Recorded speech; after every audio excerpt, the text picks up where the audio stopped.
আজকে আমরা পড়ব পদ প্রকরণ। তো পদ প্রকরণ পড়বার আগে আমাদের বেশ কিছু জিনিস সম্বন্ধে জানতে হয়, সেগুলো আগে আমরা জানব। যেমন পদ প্রকরণ পড়তে গেলে প্রথমেই আমাদের জানতে হবে যে শব্দ কাকে বলে। এখানে যেমন আমি লিখেছি, অর্থযুক্ত ধ্বনি বা বর্ণগুচ্ছকে শব্দ বলে। তাহলে শব্দ মানে এলোমেলো কিছু ধ্বনি লিখে দিলাম বা বর্ণ লিখে দিলাম, তাহলে কিন্তু সেটা শব্দ হবে না। কখন সেটা শব্দ হবে? যখন তার একটা অর্থ প্রকাশ পাবে, তবেই সেটা শব্দ হবে। যেমন এই যে এখানে নিচে দেখো আমি লিখেছি কলম। আমি যদি উল্টোপাল্টা কিছু লিখতাম যার কোনো মানে হবে না, যদি আমি লিখতাম কলভ, যদি আমি এখানে লিখতাম কলভ, এর কিন্তু কোনো বাংলায় অর্থ নেই, সুতরাং এটা শব্দ নয়, কারণ এটা অর্থযুক্ত ধ্বনি নয়।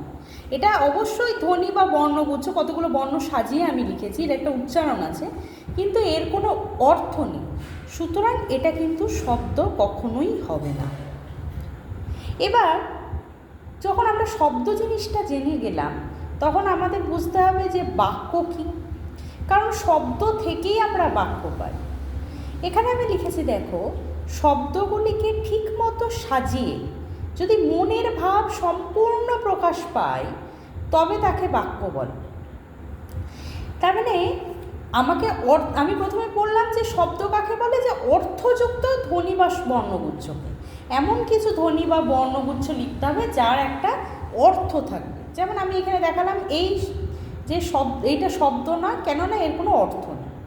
তেমনি যে অর্থযুক্ত ধ্বনি বা শব্দগুচ্ছ, বা যেটাকে বললাম শব্দ, যেটাকে পরপর সাজিয়ে, যেমন আমি এখানে লিখেছি দেখো, রাম কলম দিয়ে খাতায় লিখছে।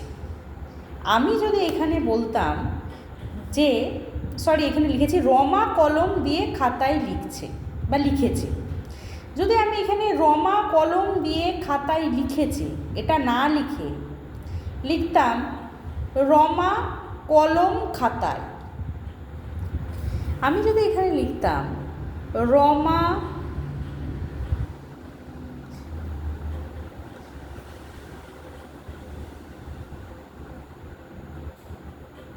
কলম খাতায়, এগুলো কিন্তু আমি তিনটে শব্দ বসালাম ঠিকই, কিন্তু এইটা দিয়ে কোনো মনের ভাব প্রকাশ পাচ্ছে। রমা কলম খাতায়, এর কোনো অর্থই তো তৈরি হলো না। এটা দিয়ে আমি কিছুই বোঝাতে পারলাম না, রমা কলম খাতায়, এর কোনো মানে নেই। তাহলে এটা বাক্য নয়। তাহলে বাক্য কখন হবে? যখন শব্দগুলোকে ঠিক মতো পরপর সাজিয়ে মনের ভাব প্রকাশ পাবে। মানে আমি যেটা বলতে চাইছি সেই মনের ভাবটা যখন ঠিক মতো প্রকাশ পাবে, তবেই তাকে বাক্য বলে। ধরো এক একটা শব্দকে যদি আমি ফুলের সঙ্গে তুলনা করি, এইটা ধরো এক একটা শব্দ, এগুলো ধরো এক একটা ফুল, তাহলে যদি শব্দ এক একটা ফুল হয়, তাহলে একটা বাক্য হবে একটা মালা।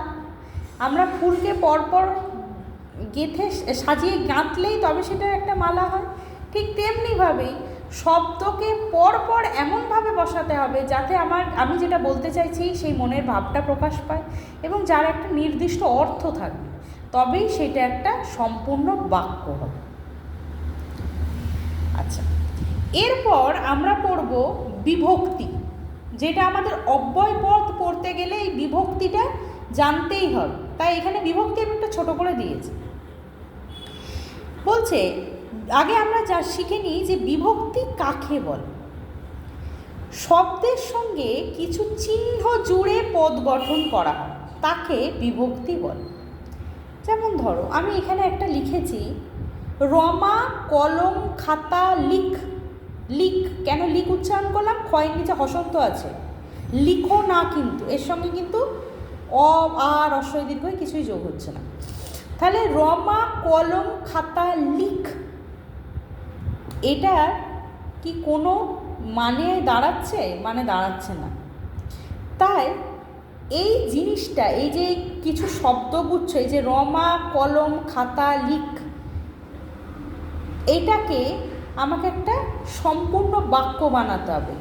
কী রকম বাক্য? যাতে আমার মনের ভাবটা প্রকাশ পায়। আমি বলতে চাইছি রমা কলম দিয়ে খাতায় লিখছে। এই যে রমা কলম দিয়ে, এই যে আমি উপরে লিখেছি দিয়ে, এই যে দিয়ে খাতায় লিখেছে। দেখো আমি প্রথমে লিখেছিলাম রমা কলম খাতা লিখ। তাহলে আমি কি করলাম, যাতে এইটা একটা বাক্য তৈরি করতে পারি তার জন্য শব্দের পাশে কিছু কিছু চিহ্ন বসালাম। এবার চিহ্ন মানে কিন্তু এখানে যোগ বিয়োগ গুণ চিহ্ন, এই যেমন আমরা শিখি সেই চিহ্ন না। এইখানে চিহ্ন বলতে কোনগুলো বোঝাচ্ছে? যেমন দেখো রমা কলম দিয়ে, এই যে কলমের পরে এই যে দিয়ে লিখলাম, এটা একটা চিহ্ন। খাতার পর অন্তস্থ অ লিখলাম, এটা একটা চিহ্ন। লিখ ছিল আমার, এইখানে ছিল লিখ, আমি উপরে করেছি লিখেছে।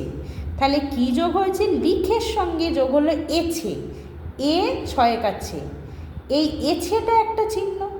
লিখের সঙ্গে এছে যোগ হয়ে হলো লিখেছে। তাহলে এই যে দিয়ে অন্তস্থ এছে, এই যে চিহ্নগুলো, এইগুলোকেই আমি বলছি বিভক্তি। আর একটা শব্দ দিয়ে, আর একটা বাক্য দিয়ে আমরা এটা বুঝি। যেমন আমি আরেকটা বাক্য লিখেছি, কমল রবির বাড়িতে গেল। এবার দেখো কমল, কমলের সঙ্গে কিন্তু আকার ওকার রস্বইকার দীর্ঘইকার দিয়ে এছে এতে ছিল এরকম কিছুই যুক্ত নেই। কমল, কমল একটা ছেলের নাম। তাহলে কমলের সঙ্গে কিছু যুক্ত নেই মানে কি আছে? শূন্য বিভক্তি, মানে এর সঙ্গে কিছু চিহ্ন যোগ নেই। বিভক্তি কি? বিভক্তি মানে আমরা পড়লাম চিহ্ন, এমন কিছু চিহ্ন যা পদ গঠন করতে সাহায্য করে বা একটা অর্থ তৈরি করতে পারে। কিছু কিছু সময় এই বিভক্তি না থাকলে অর্থ থাকে না। এই যে যেমন লিখেছি রমা কলম খাতা লিখ, কোনো অর্থ ছিল না। তেমনি এটা একটা চিহ্ন, কমলের সঙ্গে কিছু যোগ নেই, তাই আমরা ধরে নিলাম এটা শূন্য বিভক্তি। এটা কি?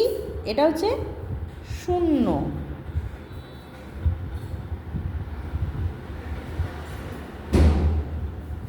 শূন্য বিভক্তি, এর সঙ্গে কিছু যোগ নেই।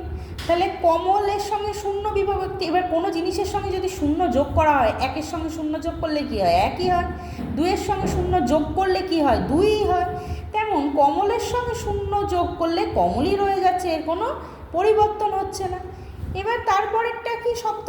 রবির। তাহলে রবির সঙ্গে আমি কি যোগ করেছি? র বিভক্তি যোগ করেছি, দিয়ে কি হলো? রবির। বাড়িতে, বাড়ির সঙ্গে তে বিভক্তি যোগ করেছি, দিয়ে কি হলো? বাড়িতে। তারপর গেল, এই যে গেল, গয়ে একার লয়ে হসন্ত, গেলের সঙ্গে ও বিভক্তি যোগ করেছি, দিয়ে কি হলো? গেল। তাহলে এই যে বিভক্তিগুলো যোগ করেছি, দিয়ে আমার একটা অর্থপূর্ণ বাক্য তৈরি হলো। নাইলে কি হতো? নাইলে হতো কমল রবি বাড়ি গেল, এর তো কোনো অর্থ হতো না। এটা কিন্তু কোনো অর্থপূর্ণ বাক্য নয়। রবি, কমল রবি বাড়ি গেল, কোনো অর্থ নেই। তাহলে অর্থ, যাতে একটা বাক্যের শব্দের সঙ্গে কিছু চিহ্ন যোগ করে আমরা একটা অর্থপূর্ণ বাক্য তৈরি করছি, সেই চিহ্নগুলোই হচ্ছে বিভক্তি। যেমন কমল রবির বাড়িতে গেল, এখানে র বিভক্তি যোগ হয়েছে, এখানে শূন্য বিভক্তি যোগ হয়েছে, এখানে তে বিভক্তি যোগ হয়েছে, এখানে ও বিভক্তি যোগ হয়েছে। ঠিক আছে? এরপর আমরা পড়লাম যে এখানে আমরা পড়েছি যে বিভক্তির মধ্যেই বললাম যে শব্দের সঙ্গে কিছু চিহ্ন জুড়ে পদ গঠন করা হয়। তাহলে এই যে পদ গঠন করা হয়, এই পদ জিনিসটা কি সেটা জানতে হবে। এই পদ হচ্ছে বিভক্তিযুক্ত হয়ে শব্দ যখন বাক্যের মধ্যে বসে তখন তাকে পদ বল। এই যে, তাহলে পদ কি বলছে? বিভক্তি যুক্ত হয়ে যখন শব্দ বাক্যের মধ্যে বসে তখন তাকে বলে পদ। যেমন এইটা দেখো কিন্তু কোনো পদ নয়। রবি, এই কমল রবি বাড়ি গেল, কোনো পদ হচ্ছে না। রমা কলম খাতা লিখ, পদ নয়। কখন এরা পদ হচ্ছে? কমল রবির বাড়িতে গেল, এই যে এক একটা শব্দ, এগুলো কিন্তু এক একটা পদ। আমরা যখন পদ প্রকরণের আরও বিস্তারিত পড়ব তখন আমরা শিখব। যেমন কমল, কমল একটা ছেলের নাম বা একটা লোকের নাম, সেটা বিশেষ্য পদ। রবি, রবিও এখানে একটা নাম বোঝাচ্ছে, তাহলে সেটাও একটা বিশেষ্য পদ। ঠিক আছে, এই যে এক একটা পদ মানে শব্দের সঙ্গে বিভক্তি যোগ হলে সেইগুলো হচ্ছে এক একটা পদ। তাহলে বেশ কিছু পদ নিয়ে এক একটা বাক্য তৈরি হয়। এরপর আসবে শব্দ আর পদের মধ্যে কি পার্থক্য আছে। তাহলে শব্দ হচ্ছে অর্থযুক্ত ধ্বনি বা বর্ণগুচ্ছ যা বাক্যের বাইরে আলাদাভাবে বিভক্তিহীন অবস্থায় থাকে। যেমন আমি এখানে একটা উদাহরণ লিখেছি, দেখো, রবি হাস, রবি হাস কি বলছে? তাহলে এইটা কিন্তু দুটো শব্দ, রবি একটা শব্দ, হাস একটা শব্দ। হয়তো এর কোনো অর্থও দাঁড়ালো না আমার শুনে, কিন্তু এরা তো দুটো আলাদা শব্দ, কারণ এদের সঙ্গে কিন্তু কোনো বিভক্তি যোগ নেই। রবির সঙ্গে শূন্য বিভক্তি, ছেড়ে দাও, শূন্যটা যদি আমি ছেড়ে দিই, হাস, এর সঙ্গে কিন্তু কোনো বিভক্ত নেই। এবার পদ কাকে বলে? বিভক্তিযুক্ত হয়ে শব্দ যখন বাক্যের মধ্যে বসে তখনই তাকে পদ বলে। যেমন রবি হাসিয়া ছিল, এইখানে সবথেকে ভালো বোঝার উপায় কি? এই যে এইখানে ছিল হাস, এইটা হয়ে গেল হাসিয়া ছিল। তাহলে আমি যদি বলি একটা শব্দ হাস, হাস একটা শব্দ, কারণ এর কিন্তু কেন শব্দ? কারণ এতে অর্থযুক্ত ধ্বনি, অর্থযুক্ত ধ্বনি বা বর্ণগুচ্ছ বাক্যের বাইরে আলাদা আলাদাভাবে বিভক্তিহীন অবস্থায় বসে। আমি তো কোনো বাক্য তৈরি করিনি, আমার আলাদা আলাদা শব্দ বসাচ্ছি। তাই রবি হাস। এবার আমি পদ তখন হচ্ছে যেগুলো বিপদ হতে গেলেই কী হতে হবে? শব্দগুলোর সঙ্গে একটা বিভক্তি যোগ হতেই হবে। হাসিয়া ছিল, তাহলে হাস যুক্ত ইয়া ছিল, এই যে ইয়া ছিল এটা হচ্ছে বিভক্তি। এরকম ও বিভক্তি হয়, ই বে বিভক্তি হয়, ই লো বিভক্তি হয়, এ বে বিভক্তি হয়, ইয়া ছিল বিভক্তি হয়, এরকম প্রচুর বিভক্তি বাংলাতে হয়। এবার আমরা যেটা আসল মূল জায়গাতে আসি, যে পদ প্রকরণ। আমরা পদ কি সেটা জানলাম, পদ প্রকরণ মানে পদের কতগুলো ভাগ সেটা জানলাম। এবার সেটা আমরা কিসের হিসেবে পদের ভাগ করি? বাক্যের মধ্যে পদের কাজ ও সম্পর্ক বিচার করে পদকে 5 ভাগে ভাগ করা যায়। কোনো একটা বাক্য, তার মধ্যে সেই পদের কাজটা কি আর সম্পর্কটা কী। যেমন এইটা ধরো একটা বাক্য, রবি হাসিয়া ছিল। আমি যদি ধরি রবি হাসিয়া ছিল, এখানে রবি, রবি কি? রবির কাজ কি? রবি একটা ছেলের নাম, একটা ছেলে বা একটা লোকের নাম বোঝাচ্ছে, তাহলে এটা একটা নামপদ বা বিশেষ্য পদ। আর হাসিয়া ছিল কি? একটা কাজ করা বোঝাচ্ছে। কি কাজ করছে? সে হাসছিল, সেটাকে সাধু ভাষায় বলছে হাসিয়া ছিল। তাহলে এটা একটা কাজ, মানে এটা একটা ক্রিয়াপদ।